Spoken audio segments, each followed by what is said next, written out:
말씀은요, 신약 성경입니다. 마가복음 11장 20절에서 25절 말씀입니다. 신약 성경, 제가 가지고 있는 성경 74쪽쯤에 있습니다. 마가복음 11장 20절에서 25절 말씀입니다. 마가복음 11장 20절에서 25절 말씀 보겠습니다. 한 절씩 서로 교독하겠습니다. 제가 20절 먼저 읽습니다.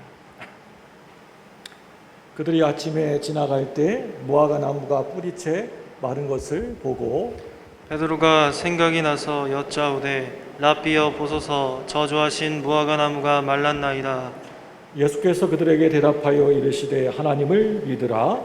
내가 진실로 너희에게 이르노니 누구든지 이 산더러 들리어 바다에 던져지라 하며 그 말하는 것이 이루어질 줄 믿고 마음에 의심하지 아니하면 그대로 되리라. 그러므로 내가 너희에게 말하노니 무엇이든지 기도하고 구하는 것은 받은 줄로 믿으라. 그리하면 너희에게 그대로 되리라. 서서 기도할 때에 아무에게나 혐의가 있거든 용서하라. 그리하여야 하늘에 계신 너희 아버지께서도 너희 허물을 사하여 주시리라 하시니라. 아멘. 오늘 말씀의 본문은 제가 몇 주 전에, 얼마 전에 제가 주일에 설교를 했던 그런 말씀의 본문의 내용입니다. 오늘 말씀에 나오는 두 사건을 좀 더 오늘 자세하게 함께 살펴보려고 합니다. 오늘 말씀에 등장하고 있는 이 두 말씀은 우리 예수님께서 예루살렘에 입성하신 종료주일, 그 다음날 월요일에 일어난 사건들이라 할 수가 있습니다. 화요일에는 언쟁과 변론이 일어나게 되고 또 목요일에는 우리 예수님께서 제자들과 함께 최후의 만찬을 나누시게 됩니다. 그리고 금요일에는 고난을 당하시고 결국에는 십자가에 달리셔서 돌아가시게 되십니다. 토요일에는 무덤 속에서 안식한 이후에 주일날에 다시 부활하게 되십니다. 오늘 이 마가복음을 기록했던 이 마가는 이와 같이 한 주간 동안 있었던 사건을 자그마한 그런 자그만치 3분의 1을 할애하여서 기록으로 남겨놓고 있습니다.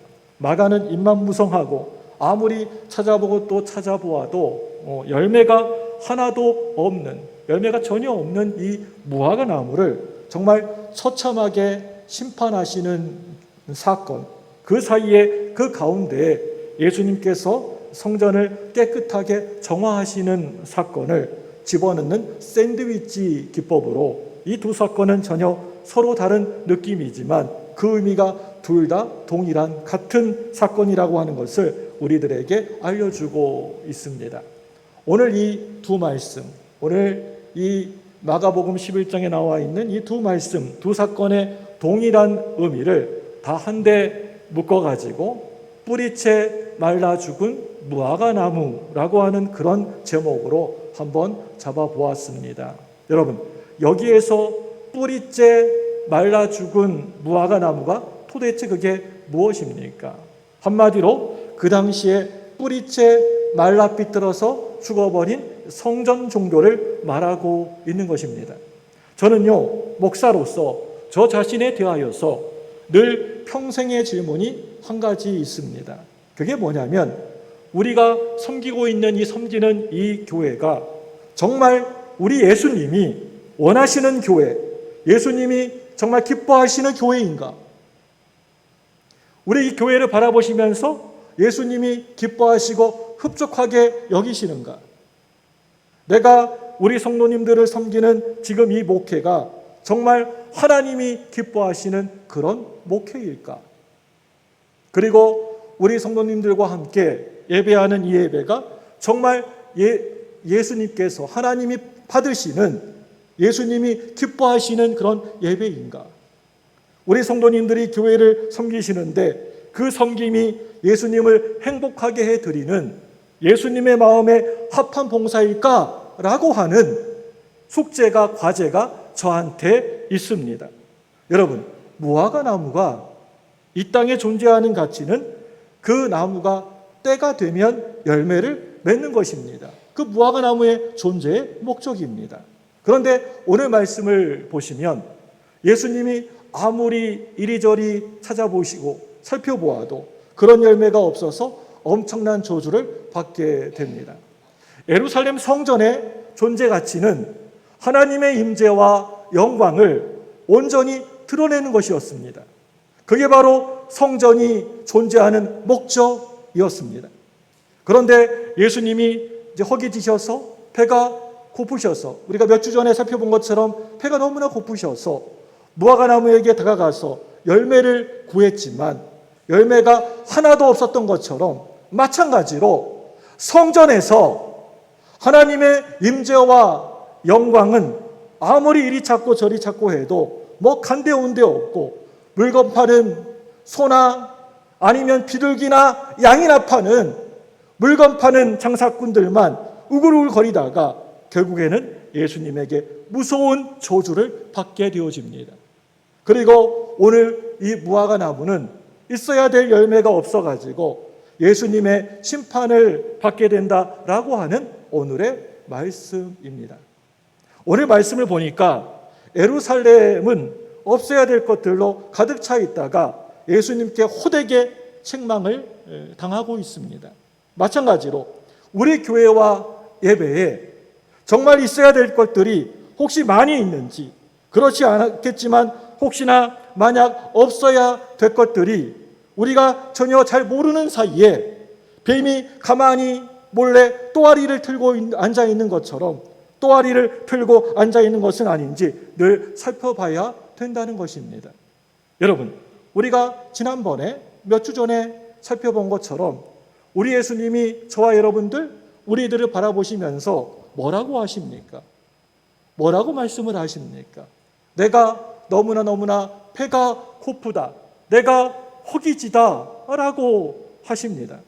아무리 살펴보아도 열매가 전혀 없어서 배가 고프시고 성전 제사에 우리가 지금 드리고 있는 이 예배 가운데 하나님의 영광과 임재가 없어서 배가 너무나 고프다라고 하시는 겁니다. 여러분, 여기에서 무화과 나무는 이스라엘 백성들이고 또 그리고 우리 성도들 한 사람 한 사람이라고 할 수가 있습니다. 예루살렘 성전은 유대 종교이고 오늘날의 우리 교회들입니다. 그저 입만 크고 무성했던 무화과 나무는 결국에는 예수님의 어마무시한 저주를 받게 되었고, 그리고 장사꾼들로 무성했던 사람들이 와글와글 거리고 왁작지껄 했지만 거기에 진정으로 꼭 있어야 될 것이 없어서 예수님의 책망을 호되게 받게 되어진 것입니다. 흔히들 많은 성경 해석학자들은 오늘 이 말씀을 다들 성전 청결 사건이라고 그렇게들 이야기를 많이들 합니다. 그런데 사실은 오늘 이 말씀은 아무리 우리가 읽고 또 읽어봐도 절대 성전 청결 사건이 절대 결코 아니라고 하는 겁니다. 만약 오늘 이 말씀이 성전 청결 사건이라고 한다면 깨끗하게 해가지고 또 청소해서 청결하게 해서 다시 쓰겠다라고 하는 것이 아닙니까? 그런데 오늘 말씀을 우리가 여러 번 읽어봐도 우리 예수님은 지금 이 성전을 청소해가지고 깨끗하게 청소해서 청결하게 하여서 다시 쓰시려고 하는 마음이 절대 추호도 없으시다는 겁니다. 오늘 예수님의 결론의 말씀은 이 성전을 송두리째 뿌리째 바짝 마르게 하시겠다라고 하는 겁니다. 완전 파괴, 완전 없애버리는 것, 이것이 바로 무화과 나무가 뿌리째 마른 오늘 이 사건입니다. 예수님은 예루살렘 성전이 완전히 파괴되어지고 무너져 내려서 돌 위에 돌 하나도 남지 않을 것이라고 말씀하셨습니다. 여러분, 하인리 법칙이라고 하는 것을 아십니까? 미국 보험회사에 근무하던 하버트 윌리엄 하인리라고 하는 사람이 발견한 1대 29대 300의 법칙입니다. 대형 사고가 발생하기 전에 29번의 작은 사고가 먼저 그 전에 일어나게 되어지고 이미 그 전에 상백 번의 전조 증상 같은 잠재적인 징후들이 먼저 보인다는 겁니다. 긍정적인 면에도 마찬가지입니다. 300개의 작은 그런 노력들이 모여서 29건의 작은 성공이 쌓이고 그것이 모아지고 쌓여져서 큰 성공, 대박 사건들이 일어난다는 법칙입니다. 언젠가는 예루살렘 성전이 돌 위에 돌 하나도 남지 않을 만큼 완전히 파괴되고 무너지게 될 것입니다. 회개하고 다시 일어서지 않는다면 이 엄청난 재앙이 일어난다는 겁니다. 그래서 무화과 뿌리부터 마른 사건, 그리고 성전을 정결하게 하신 오늘 이 사건은 제가 방금 전에 말씀드린 전조 증상, 전조 사건 같은 것들입니다. 우리가 오늘 우리가 함께 읽었던 이 말씀을 잘 이해하려고 한다면 먼저 성전 역사와 의미를 알아야만 오늘 말씀을 우리가 잘 이해할 수가 있습니다. 모든 종교들은 자기 신들을 모시는 그 신전들이 다 있습니다. 신을 모시는 신전이 있습니다. 자기 종교의 위엄을 드러내고 자신들의 충성심을 보이기 위하여서 보통은 자기들의 신을 모신 신전들을 아주 멋지고 웅장하게 또 아름답게 짓습니다. 유럽의 종교 개혁지를 우리가 돌아다 보면 중세 로마 카톨릭 천주교회가 얼마나 대단했는가 이렇게 전율을 그걸 보며 느끼게 됩니다. 그런 성당들을 보고 있으면 그 당시에 인간들이 어떻게 그 당시 이런 건물을 지을 수가 있단 말인가. 정말 입을 쫙 벌리고 감탄을 하게 됩니다. 물론 구약시대에도 하나님을 모시고 만나는 성전이 있었습니다. 온 우주가 하나님의 발등상이었고 또 온 세상 만물이 우주가 하나님의 손바닥이지 않습니까? 그런데 그런 하나님께서는 우리 인간들을 만나기 위하여서 이 땅에 하나님의 전을 세우셨습니다. 첫째로요, 하나님이 에덴 동산에서 흙으로 사람을 지으시고 생기를 그 코에 불어넣으시니 그 사람이 생명이 되니라. 하나님의 호흡이 인간 안에 머물게 되어서 인간 한 사람 한 사람이 성전이 되고 하나님을 만나는 경험을 하게 된 것입니다. 둘째로요, 하나님은 아브라함을 믿음의 조상으로 불렀다는 겁니다. 창세기 22장 말씀을 보시면 성전의 상징적인 사건이 일어나게 되는 것을 보게 됩니다. 하나님께서 아브라함에게 그 아들, 나이 들어서 늙어서 어렵게 얻게 된 그 아들 이삭을 모리아산 언덕에서 번제로 드리도록 하는 겁니다. 그 후에 성전 건축을 그토록 원했던 다윗은 이 모리아산 타작마당에서 하나님께 제사를 드리고 바로 그곳에 성전터를 준비하게 됩니다. 솔로몬이 그곳에 성전을 건축합니다. 이 성전이 여러분 무엇입니까? 솔로몬 성전이라고 부르는 제1성전이 세워지게 되는 겁니다. 셋째로는요, 이스라엘 백성들의 출애굽 여정에서 이미 하나님은 성전의 모형으로 성막을 만들라고 명하셨던 것을 우리가 성경을 통해 보게 됩니다. 여러분, 이 성막은 움직이고 행동하는 성전이었습니다. 이스라엘 백성들은 이 성막 안에서 하나님을 만나기도 하고 또 출애굽 여정 속에서 동행하시고 인도하셨습니다. 이스라엘 백성들이 머물 때마다 성막은 법궤와 함께 진영 가운데 세워졌습니다. 이스라엘 백성 가운데 우뚝 서서 나는 너희와 늘 함께한다. 나는 너희 가운데 살아 역사하고 있다. 나는 출애굽 여정과 모든 거룩한 역사를 친히 만든다 라고 하는 메시지를 그들에게 주었던 것입니다. 넷째로는요, 인간이 에덴 동산에서 선악과를 따먹고 쫓겨나게 되어서 성전을 그만 잃어버리고 말았습니다. 우상 숭배로 타락한 이스라엘 백성들이 바벨론 포로로 끌려갈 때 이 성전이 완전 파괴되어서 솔로몬 성전을 잃어버리고 말았습니다. 그리고 나서 70년 바벨론 포로 생활이 흐른 다음에 바사왕 고레스의 도움으로 스룹바벨과 에스라의 인도로 다시 이제 본국으로 이스라엘로 돌아오게 됩니다. 그때 세워졌던 성전이 스룹바벨 성전, 바로 제2성전입니다. 다섯째로는요, 오늘 말씀에 나오는 성전인데요. 여러분, 이 성전은 솔로몬의 성전이나 스룹바벨의 성전, 제1, 제2 성전이 결코 아닙니다. 제3 성전입니다. 제3 성전은 헤롯 왕이 유대인의 환심을 사기 위하여서 이스라엘을 좀 평안하게 자기가 통치하려고 40년이라고 하는 시간을 투자하여서 세운 그러한 성전, 제3성전 헤롯 성전입니다. 예수님께서 이러한 성전을 심판하신 사건이 오늘 이 무화과 나무가 말라버린 저주의 기적의 사건이고 성전 청결 사건이었습니다. 오늘 말씀은 수천 년 동안이나 계속해서 이어져 온 성전 종교, 성전 제사의 종말 선언이라고 할 수가 있습니다. 이 성전과 제사는 모든 이스라엘의 신앙의 전부라고도 할 수가 있습니다. 그 당시에 예루살렘 성전은 이스라엘 자신이었습니다. 여기에서 이곳에서 제사를 드린다라고 하는 것은 어떤 일이 있어도, 내게 무슨 일이 있어도 나는 반드시 천국에 들어간다라고 하는 확실한 보증과도 같은 것이었습니다.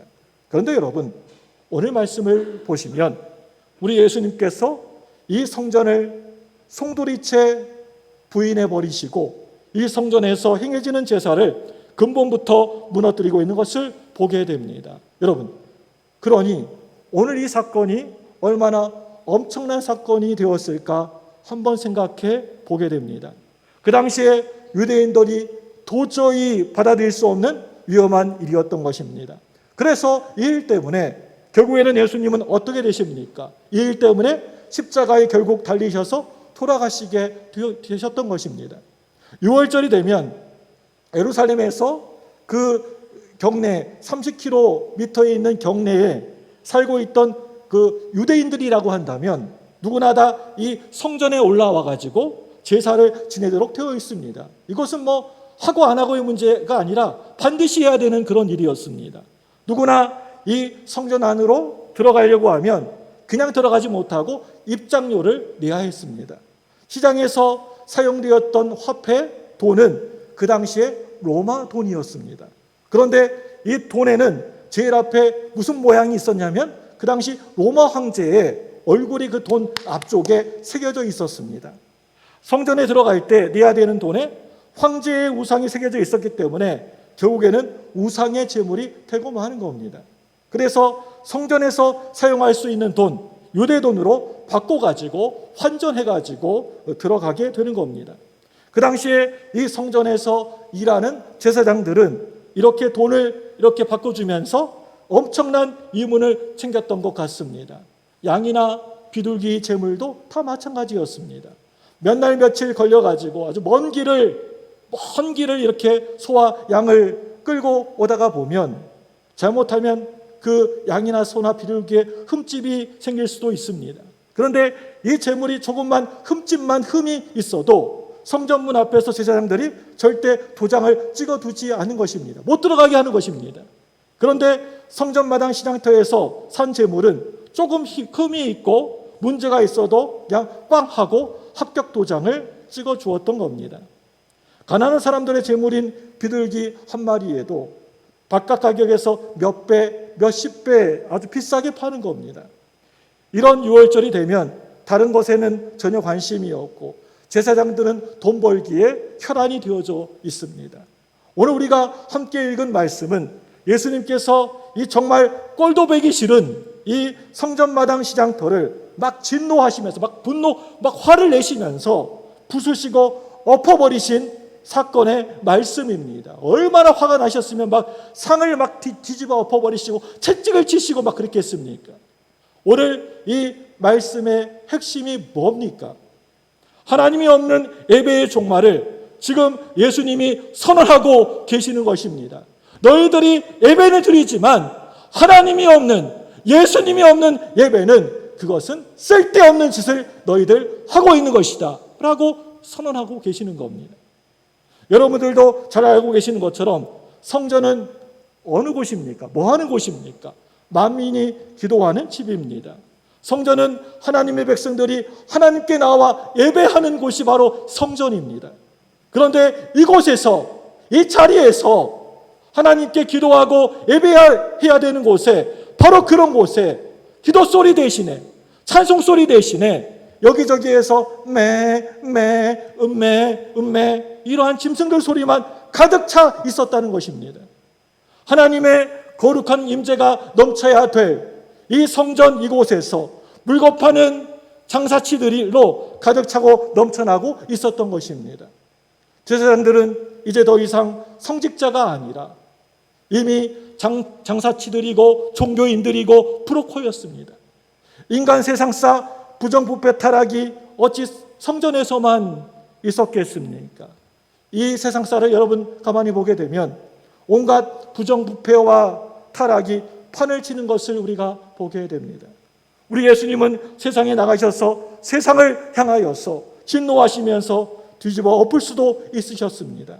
그런데 우리 예수님은 어떻게 하셨습니까? 결코 그렇게 하지 않으시고 성전을 찾아가셨다는 겁니다. 그리고는 이스라엘 백성들이 그렇게도 자랑스럽게 생각하고 아주 뿌듯하게 생각하고 늘 그렇게 우쭐했던 바로 이 성전에서 그 가증스럽게 드리는 이 제사를 그냥 뒤집어 엎으시고 채찍으로 치시고 그렇게 뒤집어 엎어버리신 것입니다. 느헤미야가 무너져버린 예루살렘 성벽을 다시 수축하고 불에 타버린 성문을 다시 수축했을 때 제일 먼저 이렇게 어떤 문을 수축하게 됩니까? 느헤미야는 예루살렘 성 수문을 먼저 다시 세운다거나 아니면 예루살렘 성에 있는 그 미문을 수축한다거나 온갖 오물과 쓰레기가 가득한 그렇게 치우는 예루살렘 똥문을 먼저 다시 수축한 것이 아니라 예배의 문, 하나님께 나와 예배드리는 문, 양문을 먼저 수축했다는 것을 성경을 통해서 우리가 보게 됩니다. 여러분, 어느 순간에 하나님과의 관계가 무너져 내리게 되면 모든 것이 다 무너져 버린 것입니다. 여러분, 우리가 드리는 이 예배보다 더 소중한 것이 그 무엇도 어떤 것도 없다라고 하는 것을 하나님이 우리들에게 강력하게 오늘 이 말씀으로 선포하고 계시는 것입니다. 이 세상 정치, 경제, 사회, 문화 곳곳이 다 하나님의 영광을 무시해버리고 썩어 문드러진 냄새가 펄펄 나고 썩어서 그 냄새가, 그 썩은 내가 진동하고 있지만 오늘 예수님이 우리들 가운데 오신다고 한다면 무슨 청와대나 국회의사당이나 시청이나 심지어는 시장이나 사람들 많은 공원에 가시지 않으신다는 것입니다. 예배가 살아야 이 시대가 산다. 기도가 살아야 이 나라와 민족이 산다. 교회가 살아야 그 시대를 살아가는 하나님의 백성들이, 자녀들이 사느니라. 무화과 나무는 먹을 수 있는 열매가 있는 파게 무화과 하나가 없이 그저 입만 보기 좋게 크고 입만 크고 푸르고 무성했습니다. 주의 백성들이 기도하고 찬송하고 예배드려야 할 그런 성전 마당에서는 이방인들까지 잔뜩 가득 몰려와가지고 물건 파는 장사꾼들, 양이나 피둘기나 소 팔고 동전 바꾸고 그런 사람들만 가득 무성했다는 것입니다. 지금 기도의 향기 대신에 짐승들의 썩은 오물 냄새로 썩어가지고 진동하고 있는 것입니다. 여러분, 오늘 말씀을 보시면 이러한 예수님의 이런 모습을 지금까지 보여준 적이 없으신데 이런 예수님의 폭력적이고 파괴적인 행동으로 성전이 깨끗해졌습니까? 성전이 조용해졌습니까? 성전이 더욱더 시끄러워지고 지저분해지기만 했습니다. 성전 안에 짐승들이 이리 뛰고 저리 뛰고 비둘기가 날아다니고 양들이 막 이렇게 지나가면서 똥 싸고 소가 지나가고 날뛰고 다니고 동전들이 마당 이곳저곳에서 막 뒹굴어 다니고 있었습니다. 그래서 이 사건은 성전 청결 사건이 결코 아니라고 하는 것입니다. 성전 정화 사건이 아니라고 하는 겁니다. 예수님께서 성전을 깨끗하게 하신 그 사건이 아니라 성전을 심판하신 사건, 성전 제사를 완전히 무너뜨린 사건이라고 할 수가 있습니다. 무화과 나무는 뿌리채 말라 비틀어서 말라서 죽고 말았습니다. 이 일이 있은 다음에 주 70년경에 예루살렘 성전은 여러분 어떻게 되었습니까? 로마군에 의하여서 완전히 망하게 되어서 벽돌 한 장도 돌 하나도 남아있지를 않게 되었습니다. 오늘 이 말씀은 예수님의 성전 무용론, 무효와 선언입니다. 무려 46년 이상이나 걸려가지고 세웠던 이 헤롯 성전, 예루살렘 성전, 이 성전을 헐어버려라! 내가 사흘 만에 다시 세우리라! 그 말을 들은 사람들은 옳거니 예수님 저거 잘 걸렸다. 그래, 옳거니 그래 잘 걸려들었구나.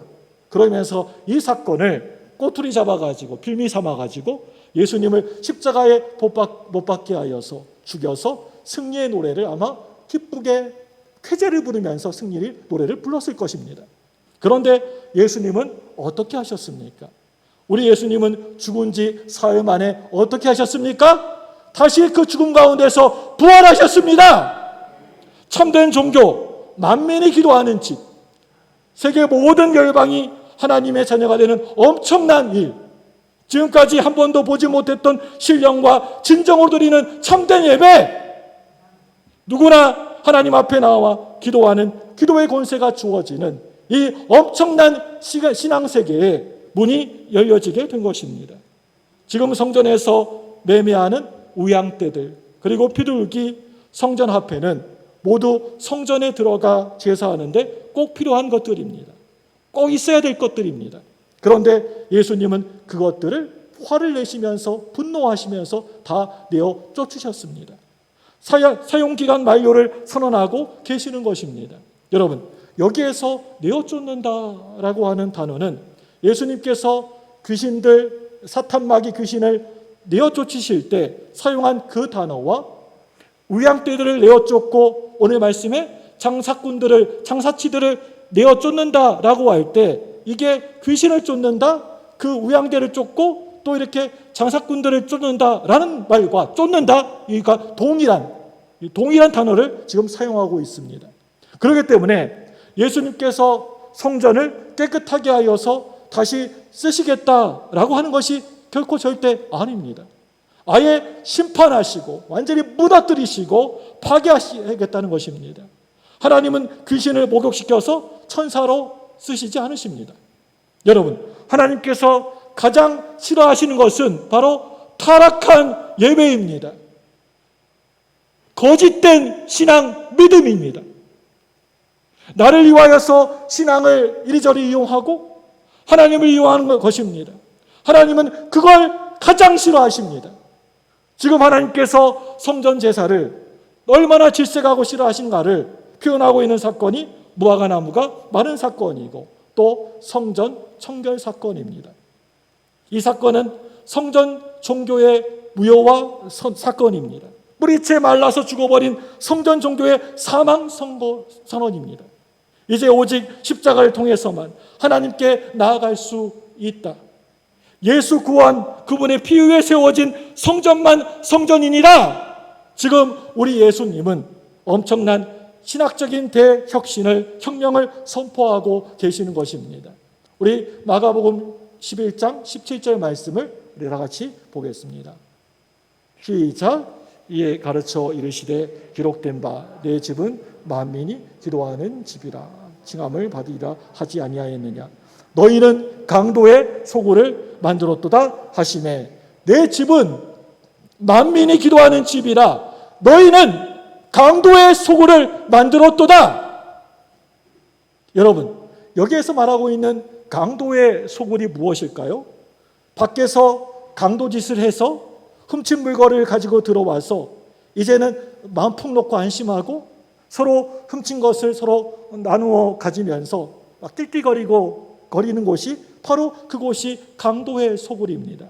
그 당시 유대인들은 어떤 마음으로 무슨 일을 하든지 또 어떤 일을 하든지 간에 아무런 회개가 없이 그저 제사만 잘 드리면, 성전에 와서 제사만 잘만 드리면 하나님이 너무나 그 제사 바라보시고 너무나 기뻐하실 것이라고 다들 그렇게 생각을 하고 있었습니다.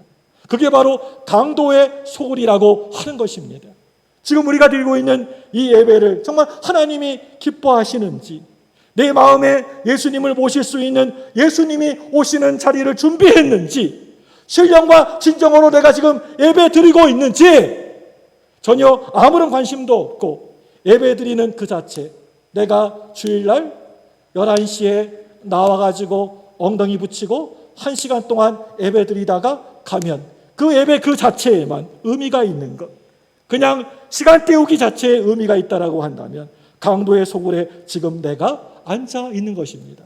예수님이 상을 엎으시고 채찍으로 때렸던 그 성전 가운데 우리가 앉아 있는 것입니다. 여러분, 만민이 기도하는 집, 성전 기도, 성전 예배가 얼마나 귀한 곳이었습니까?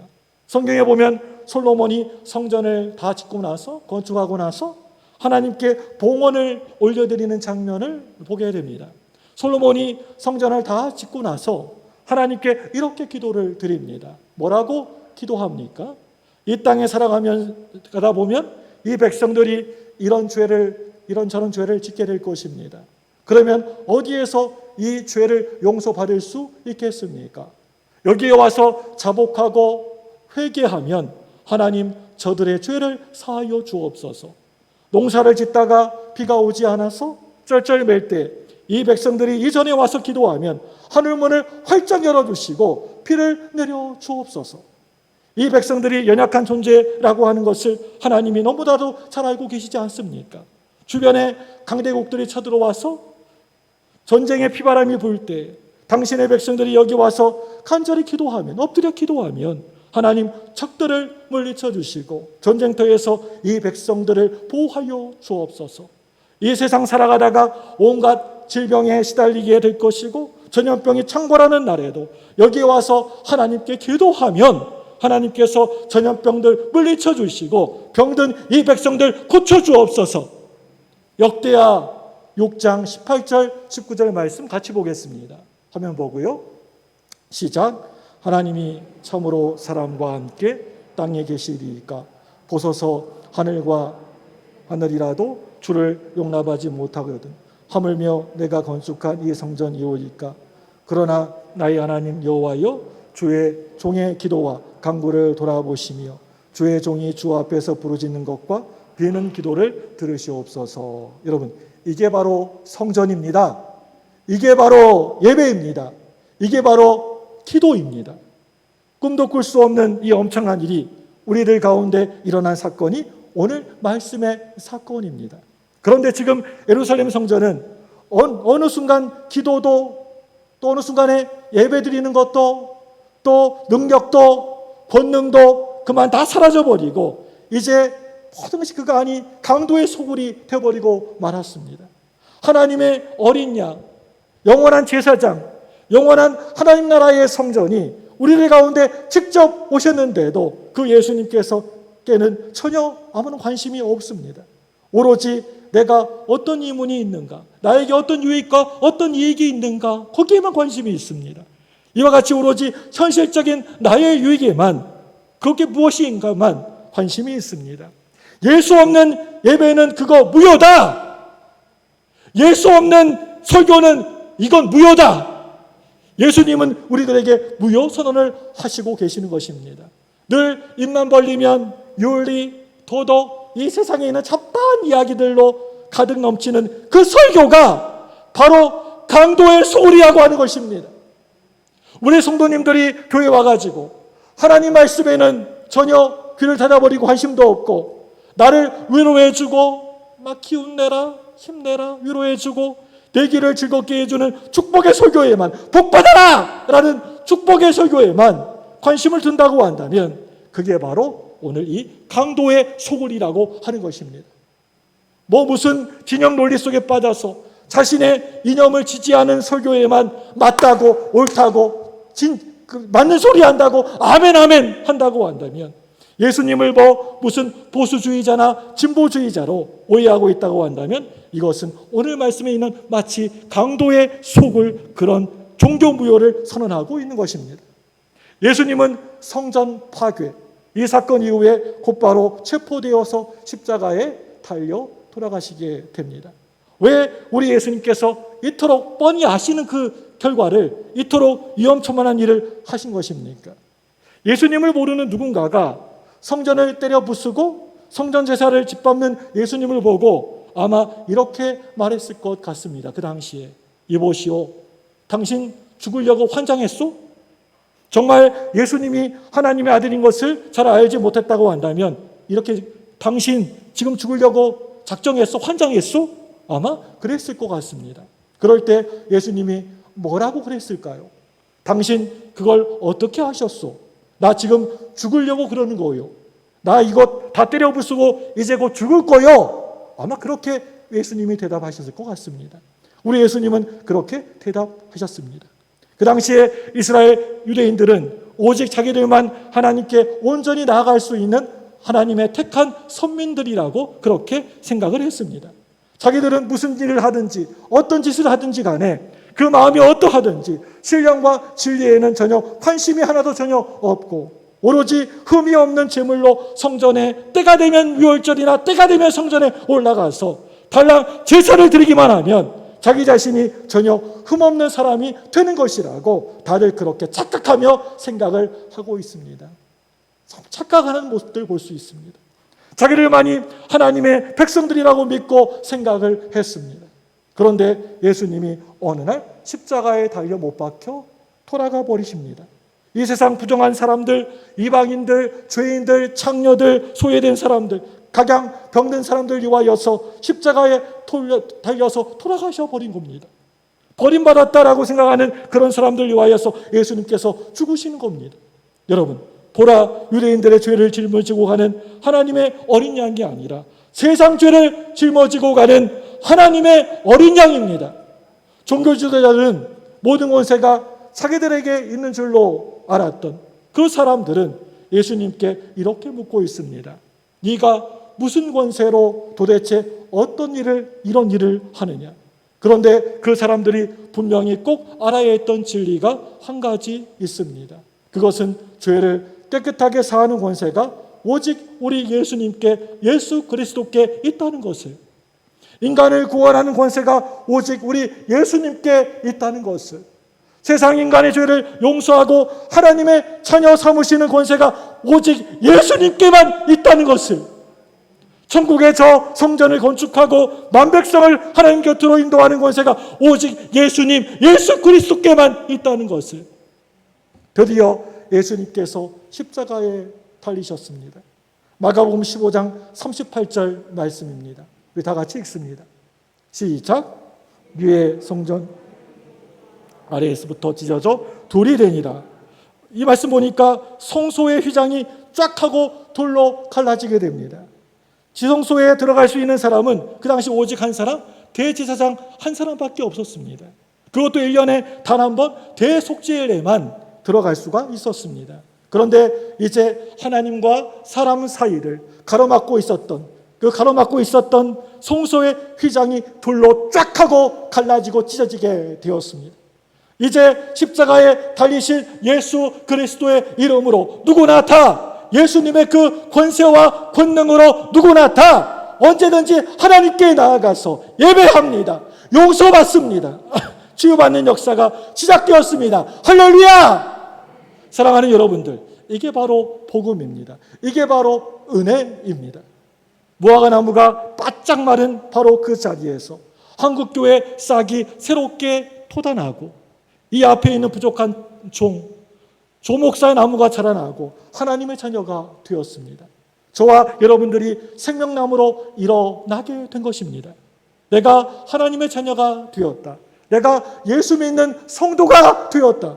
여러분, 이 얼마나 엄청나고 귀한 사건입니까? 우리의 무한한 자긍심을 살려주는 이 사건이 아닙니까? 교회가 우리 곁에 세워져 있다는 것, 교회 성도가 되었다는 게 이 얼마나 복되고 소중한 것입니까? 이 은혜를 받고 우리가 예배를 소홀히 가볍게 여길 수 있겠습니까?